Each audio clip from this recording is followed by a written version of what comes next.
প্রিয় ভাইয়েরা, আজকে আমরা আলোচনা করব সন্তানের অতিরিক্ত জিদ থাকলে, কথা না শুনলে বা কথা না মানলে কি করতে হবে। এই বিষয়ে জানতে ভিডিওটি সম্পূর্ণ দেখতে হবে। প্রিয় ভাইয়েরা, আল্লাহ তাআলা আমাদেরকে একটি গুরুত্বপূর্ণ দোয়া শিখিয়ে দিয়েছেন। আমরা যদি এই দোয়াটির উপরে আমল করি, ইনশাআল্লাহ আমাদের সন্তানদের জিদ দূর করতে সহায়ক হবেন। আসুন দেরি না করে দোয়াটি জেনে নেই।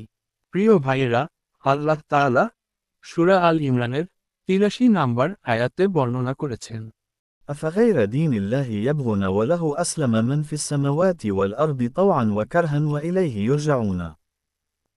এর বাংলা উচ্চারণ হল, আফাগাইরা দিনিল্লাহি ইয়াবগুনা ওয়ালাহু আসলামা মান ফিস সামাওয়াতি ওয়াল আরদি তাওয়াও ওয়া কারহান ওয়া ইলাহি ইউরজাউন।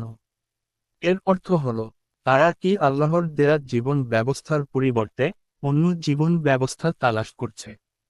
নবমণ্ডল ও ভূমণ্ডলে যা কিছু আছে, স্বেচ্ছায় হোক বা অনিচ্ছায় হোক, তার অনুগত হবে।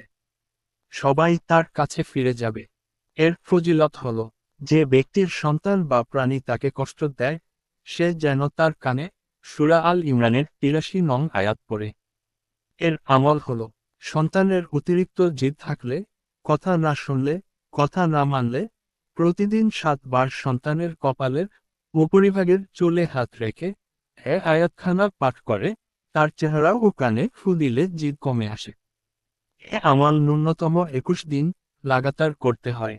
আল্লাহ আমাদের সবাইকে সঠিকভাবে আমল করার তৌফিক দান করুন।